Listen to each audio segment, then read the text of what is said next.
আসসালামু আলাইকুম। জ্যামিতির ধারাবাহিক ক্লাসে তোমাদেরকে আজকে আবারও স্বাগতম জানাচ্ছি। আমি গত ক্লাসে উপপাদ্য 3 নিয়ে আলোচনা করেছিলাম তোমাদের সামনে। আজকে আমরা উপপাদ্য 4 নিয়ে আলোচনা করব, ঠিক আছে? উপপাদ্য 4-এ কি বলছে একটু দেখো, যে যে কোনো ত্রিভুজে সূক্ষ্মকোণের বিপরীত বাহুর উপর অঙ্কিত বর্গক্ষেত্রের ক্ষেত্রফল অপর দুই বাহুর উপর অঙ্কিত বর্গক্ষেত্রের ক্ষেত্রফলের সমষ্টি এবং ওই দুই বাহুর যে কোনো এক বাহু ও অপর বাহুর লম্ব অভিক্ষেপের অন্তর্গত আয়তক্ষেত্রের ক্ষেত্রফলের দ্বিগুণ পরিমাণ কম। এত বড় একটি ল্যাঙ্গুয়েজ আসলে বোঝা একটু কঠিন মনে হয়। এটি হচ্ছে তোমার গাণিতিক ভাষায় ব্যাখ্যা করা। সো এটি আমি যদি চিত্রের মাধ্যমে একটু বোঝানোর চেষ্টা করি তাহলে তোমাদের মনে হয় অনেক সহজ হবে। সো দেখো, এই কথাটি আমি একটু চিত্রের মাধ্যমে বোঝাই।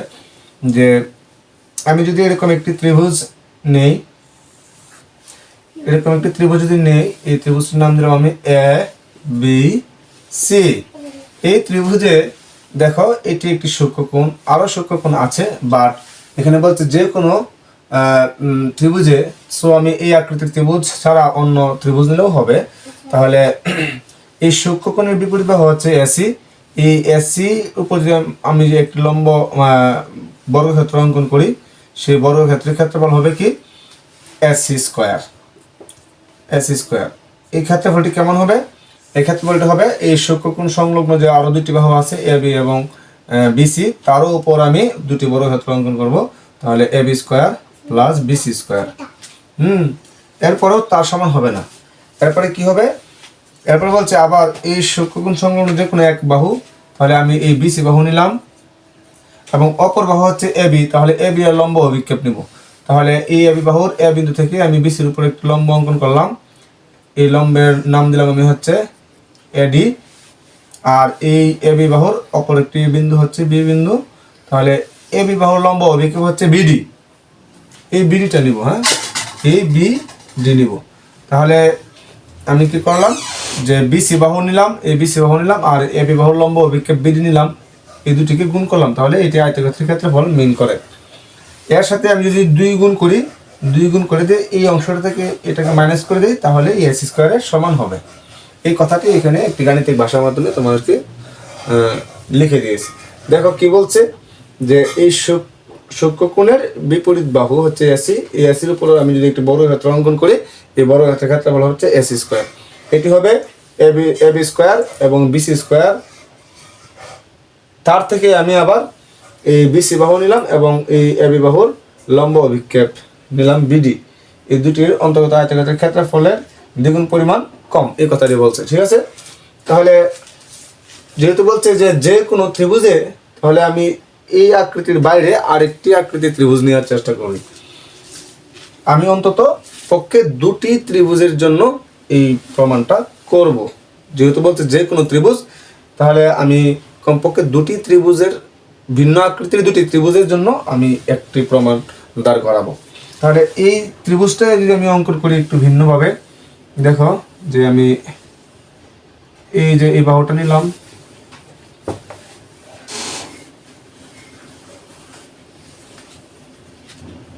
এই এ বাহুটা নিলাম। এই বাহুটা নেওয়ার পরে আমি এখানে একটি ত্রিভুজ দাঁড় করালাম। এই ত্রিভুজটি আমি এইভাবে দিলাম, এই ত্রিভুজটা অঙ্কন করলাম। এই ত্রিভুজটা হচ্ছে আমার এ বি সি। এই কোণটাকে আমি একটু, এই সি কোণটাকে একটু আমি ভিতরে নিয়ে আসলাম। তাহলে এরকম আকৃতির একটি ত্রিভুজ হলো। এখন আমি এই এ বি বাহুর লম্ব অভিক্ষেপ অঙ্কন করব। তাহলে বিসি বাহুটাকে আমি একটু বর্ধিত করি, ডি পর্যন্ত বর্ধিত করলাম। ডি পর্যন্ত বর্ধিত করলে এখন এই বিডি রেখার উপর এই এ বিন্দু থেকে আমি একটি লম্ব অঙ্কন করলাম। এই দেখো একটি লম্ব অঙ্কন হয়ে গেল। তাহলে আমার যে এ বি রেখার লম্ব অভিক্ষেপ হবে এখন বিডি, ঠিক আছে? এই দুটি চিত্রের মাধ্যমে, দুটি ভিন্ন আকৃতির চিত্রের মাধ্যমে আমি এই উপপাদ্যটিকে প্রুফ করতে পারবো। এখন দেখো, আমি এখানে প্রমাণটার জন্য এই লেখাটি একটু মুছে দেওয়া দরকার। আচ্ছা, এরপরে আমি এখানে প্রমাণে চলে যাচ্ছি। আমি অঙ্কনটা নিয়ে আর আলোচনা করছি না এবং বিশেষ নির্বাচন এটা নিয়েও তোমাদের সামনে আলোচনা করলাম না, কারণ আমি এটা মুখে মুখে বলে দিলাম। এখন দেখো আমি কি করব, যে এখানে একটি সমকোণী ত্রিভুজ পেলাম এবং এখানে একটি সমকোণী ত্রিভুজ আমি পেলাম, ঠিক আছে? তাহলে এই যে এই কোণের বিপরীত বাহু হচ্ছে এই যে এসি। তাহলে আমি যদি এই ত্রিভুজটিকে চিন্তা করি যে এডিসি, এই ত্রিভুজটিকে চিন্তা করি, তাহলে এই ত্রিভুজটির অতিভুজ হচ্ছে এটি। তাহলে আমি পিথাগোরাসের উপপাদ্য যদি নেই, তাহলে আমি এক্স স্কোয়ার পাবো, অর্থাৎ আমার এই প্রমাণের যে এক্স স্কোয়ার এই অংশটি চলে আসবে আমি যদি এই ত্রিভুজটা নিয়ে কাজ করি। প্রথমে হ্যাঁ, এই ত্রিভুজটা নিয়ে আমি কাজ করি, তাহলে লিখবো যে ত্রিভুজ এ ডি সি এ পিথাগোরাসের উপপাদ্য প্রয়োগ করব। পিথাগোরাসের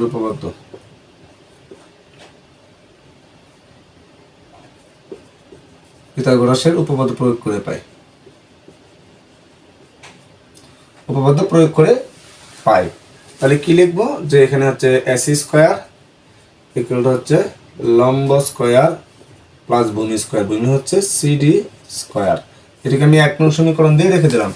এখন আমার এই প্রমাণ অংশটাতে যদি আমি যাই, তাহলে আমার প্রমাণ অংশের যে বাম অংশটা এস স্কোয়ার সেটা কিন্তু আমার এখানে এসে গেছে।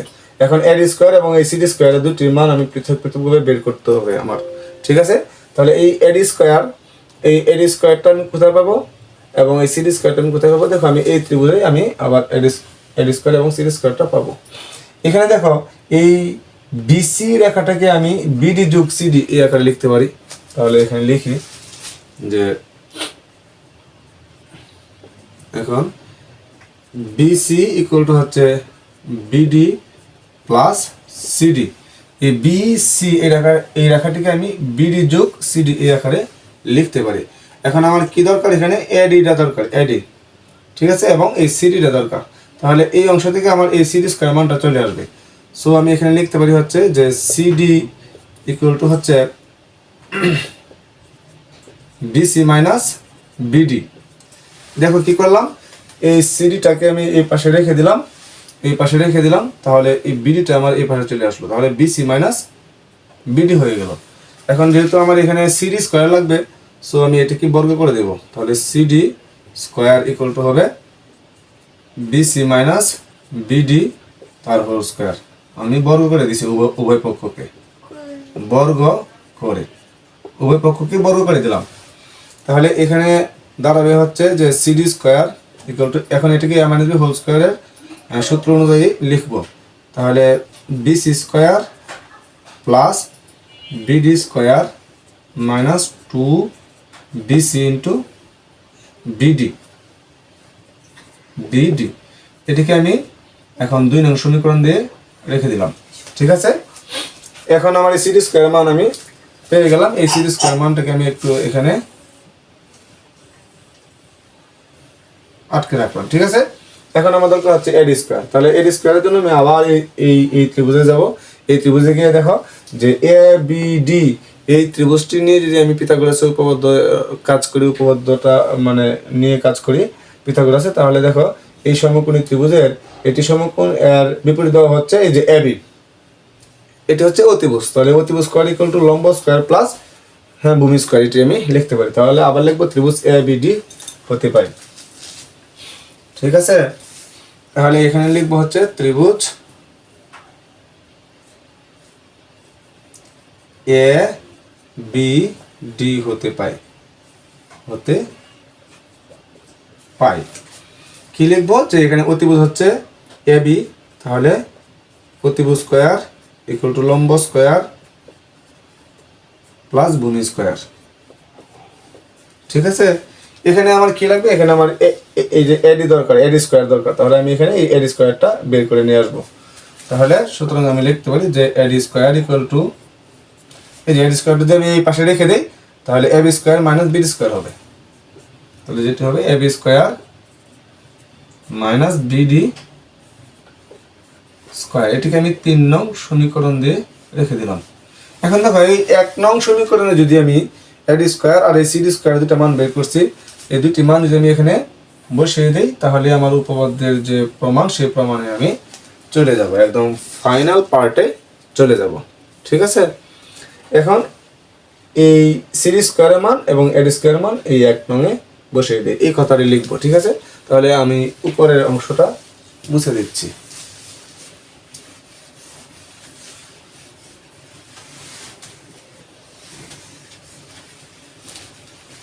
দেখো কি করব, 1 নং ইকুয়েশনে এই 2 নং সমীকরণের মান এবং 3 নং সমীকরণের মানটি বসিয়ে দেবো, তাহলে আমাদের হয়ে যাবে।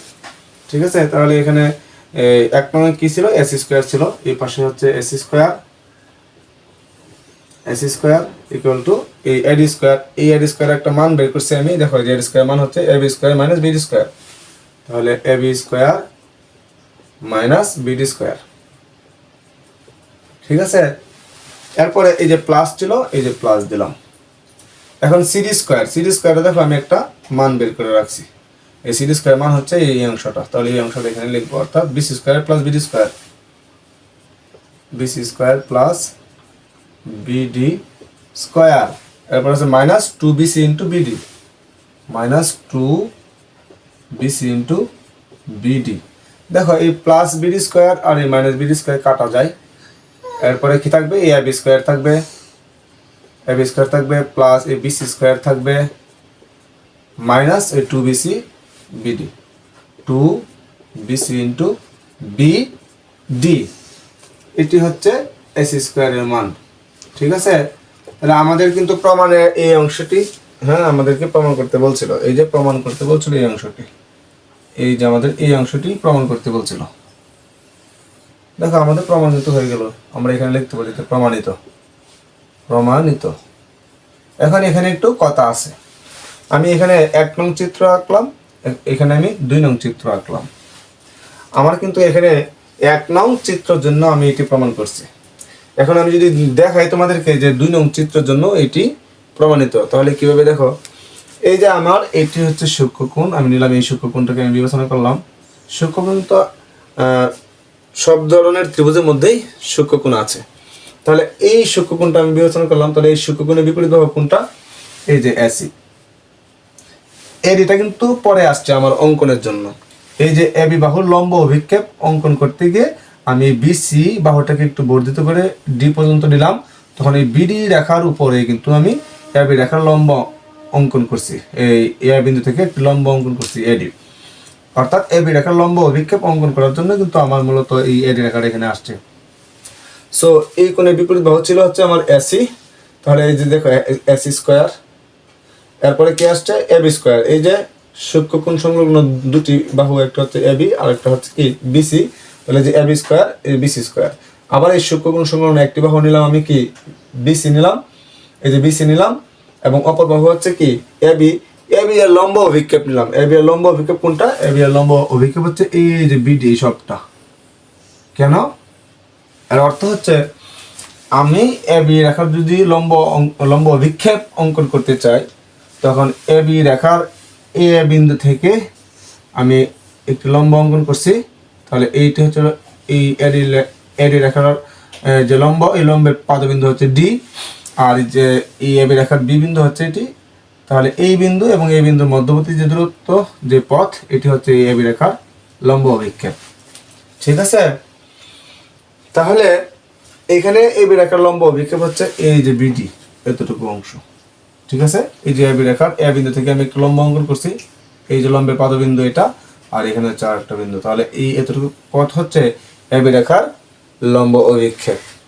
তাহলে দেখো এই দুটি চিত্রের জন্যই আমি একটি উপপাদ্য প্রমাণ করতে পারি, যেহেতু আমার বলছিল উপপাদ্যের মধ্যে যে কোনো ত্রিভুজে সূক্ষ্মকোণের বিপরীত বাহুর উপর অঙ্কিত বর্গক্ষেত্রের ক্ষেত্রফল, যে কোনো ত্রিভুজ যেহেতু বলছে, সেজন্য আমি কি করলাম, কমপক্ষে দুটি ভিন্ন আকৃতির ত্রিভুজের মাধ্যমে একটি উপপাদ্য প্রমাণ করলাম। আজকে এ পর্যন্ত থাকবে, আগামী দিন আমরা উপপাদ্য 5 নিয়ে তোমাদের জন্য আরেকটি ক্লাস দিব। সেই পর্যন্ত ভালো থাকবে, ধন্যবাদ।